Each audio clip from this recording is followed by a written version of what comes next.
Hi everyone, welcome to the channel, and today I'm going to be talking about Starseed Origins, specifically those Starseed Origins who have a harder time here on Earth, or a more difficult time when incarnating here. And a lot of Starseed Origins have a very difficult time here, but these ones that I'm about to talk about in this video have an even harder time than most. And there's several reasons why that is the case. That's why I'm making this video, to elaborate and talk about it. Human form is quite difficult to incarnate into because we have created a shit show here down on Earth. We've kind of messed up the society and all kinds of stuff like that. So it can be pretty hard, and that can depend on where we've incarnated from. It can also depend on how many lifetimes we've had here on Earth.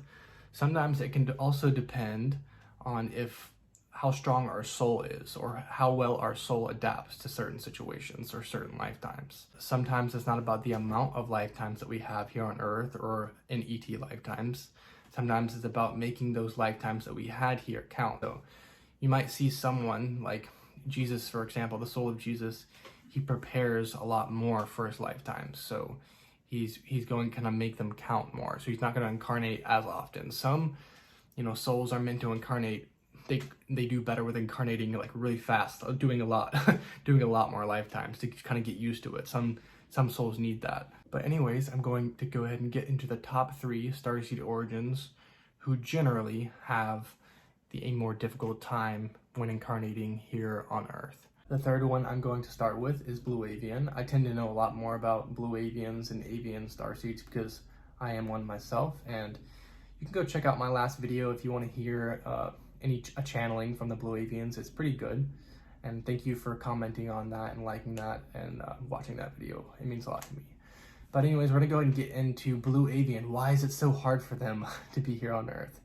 One of the main is a long list, but one of the main reasons is they feel very, very ungrounded when they come into this human form, because the Blue Avian vessel is so different from human vessel, and they feel like they want to escape their vessel when they incarnate here. They feel trapped because they feel very ungrounded and almost spacey. A lot of time I've noticed this in my own life.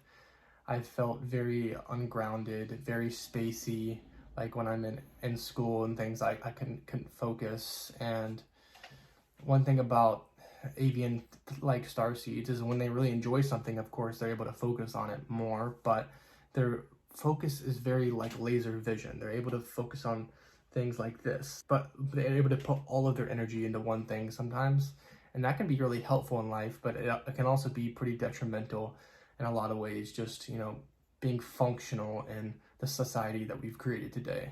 Also, when avians incarnate here, they feel like they want to escape their body, because in avian form, they were able to fly around, do all this stuff, and it was much more freeing for them. When they incarnate here, they feel trapped in this human body.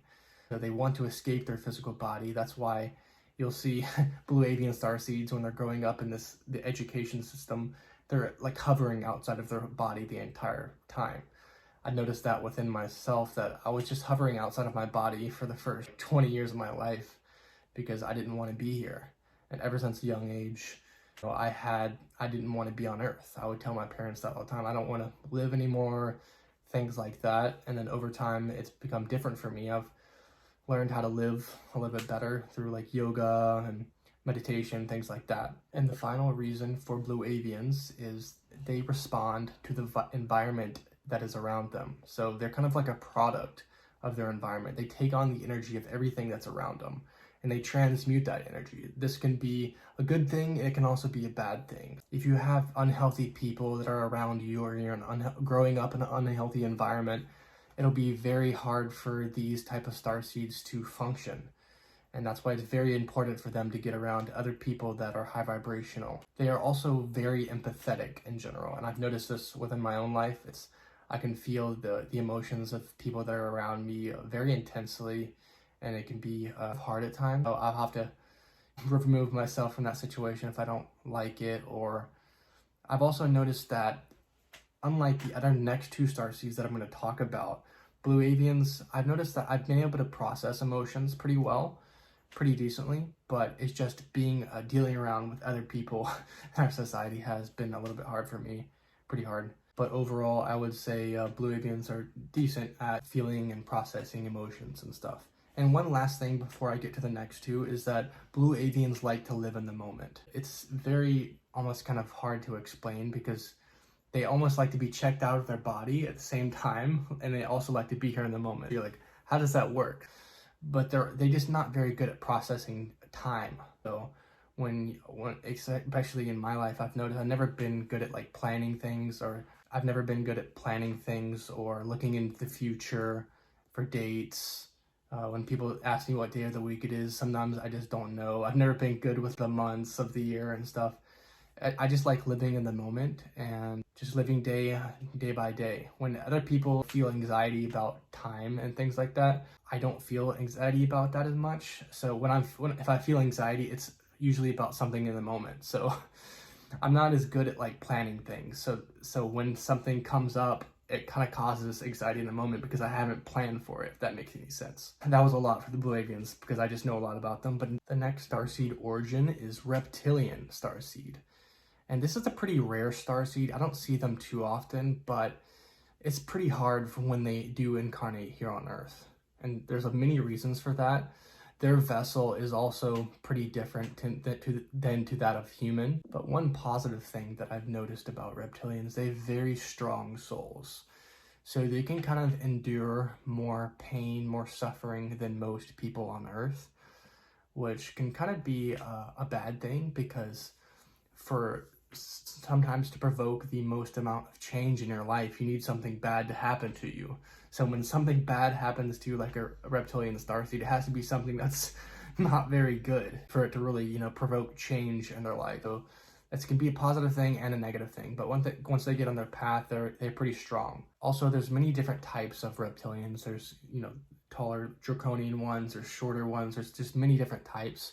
So it's going to vary differently, but usually they come from a similar type of, species or subspecies, so they have some of the same problems when they incarnate here. The same thing with avians. A lot of people have been blue avians, red avians, many different types of avians, but they tend to have some of the same issues or some of the same strengths when they incarnate here, not always.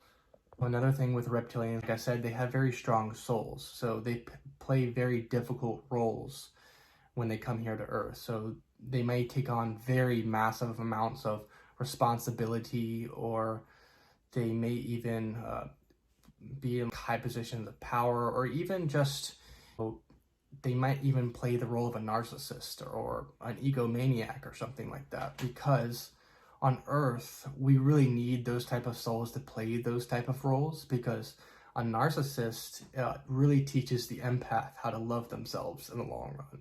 The narcissist helps you learn more about yourself, and that's why that role has been needed on Earth for a very long time, and it's played an instrumental role and on many different stages on Earth, and even going into the new Earth, and you'll see them today and in different positions of power and things like that. And they cause people to trigger sometimes.